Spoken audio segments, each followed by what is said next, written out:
नमस्कार। आज के इस वीडियो में आप सभी का स्वागत है। पिछले वीडियो में हमने यूई वयु जैसी सूत्र का अध्ययन किया था। आज हम यूयम और वयम शब्दों की सिद्धि करेंगे। यूयम और वयम प्रथमा बहुवचन के रूप हैं। युष और अस धातु से मदिक प्रत्यय लगाने पर युष्मद और अस्मद शब्द बनते हैं।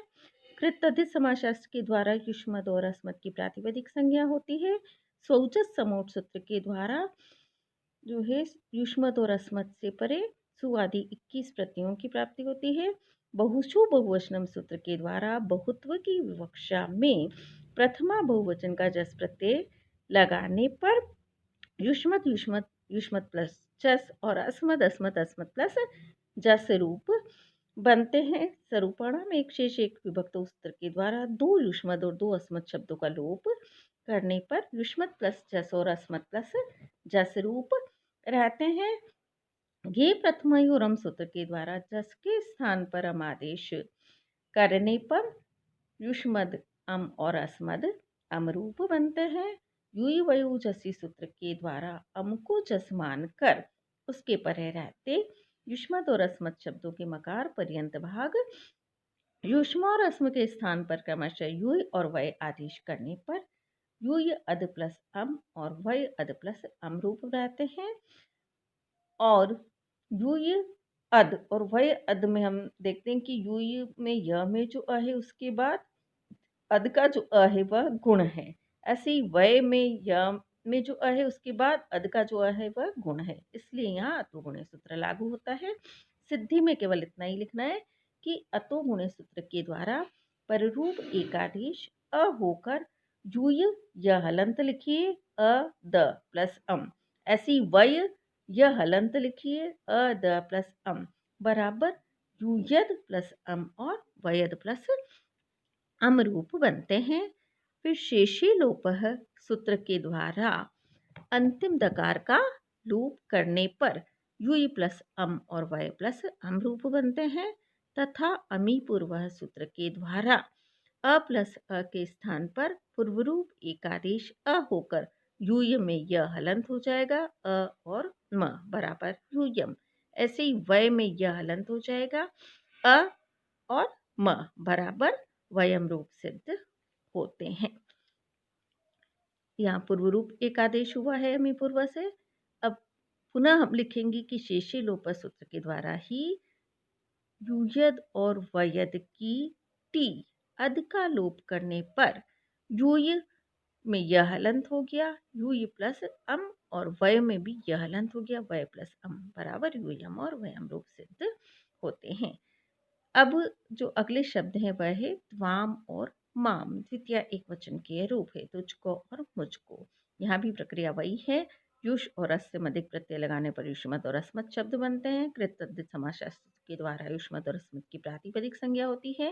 द्वयक्योर द्विवचन एक वचन सूत्र के द्वारा द्वितीय विभक्ति एक वचन का अम प्रत्यय लगाने पर युष्मत प्लस अम और अस्मत् प्लस अम रूप बनते हैं। और ये प्रथमयोरम सूत्र के द्वारा अम को अम आदेश ही होता है, इसलिए युष्मत प्लस अम और अस्मत् प्लस अम रूप ही रहते हैं। तब अगला सूत्र यहाँ लगेगा त्वमो एव एक वचने। इसका अर्थ देख लीजिए। विभक्ति परे होने पर एक वचन में युष्मत और अस्मत् के मकार पर्यंत भाग युष्म और अस्म के स्थान पर क्रमशः त्व और म आदेश होते हैं। जैसे युष्मत प्लस अम और अस्मत् प्लस अम में विभक्ति अम परे है, इसलिए प्रस्तुत सूत्र के द्वारा युष्मत और अस्मत् के मकार पर्यंत भाग युष्म और अस्म के स्थान पर क्रमशः त्व और म आदेश होकर त्व अद प्लस अम और म अद प्लस अम रूप बनते हैं। इस प्रकार से त्वमो एव एक वचने सूत्र की व्याख्या हुई।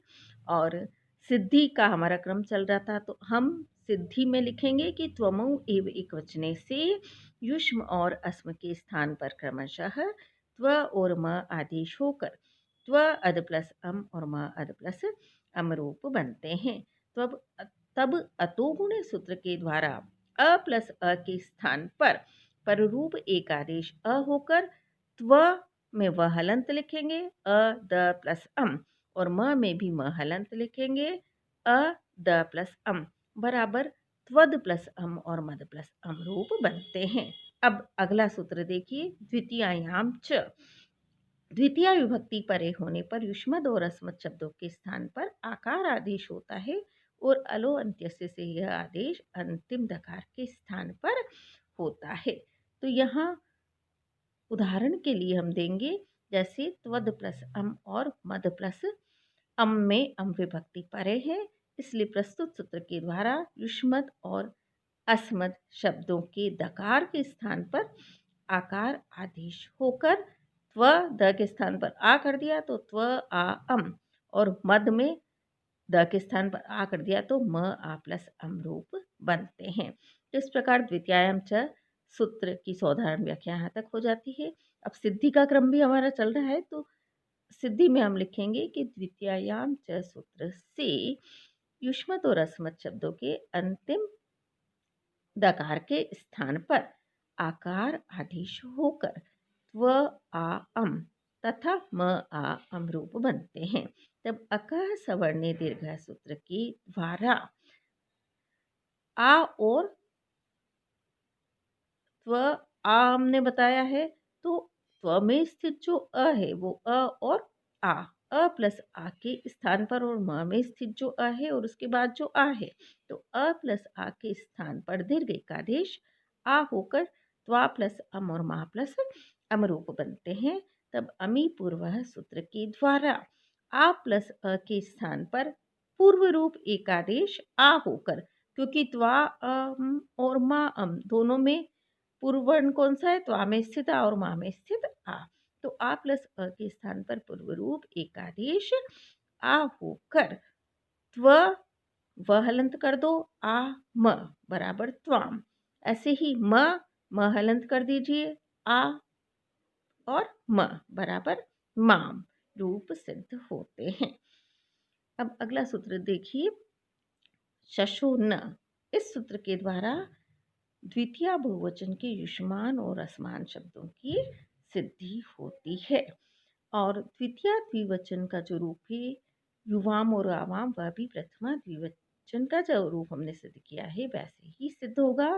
द्वितीय द्विवचन में औट प्रत्यय लगता है, तो औट के टकार के हलंत्यम से संज्ञा होकर औ ही शेष रहता है, और प्रथमा द्विवचन में भी औ प्रत्यय ही लगता है, तो दोनों की सिद्धि एक प्रकार से ही होती है। या हम शशु न इस सूत्र का अर्थ समझ लेते हैं।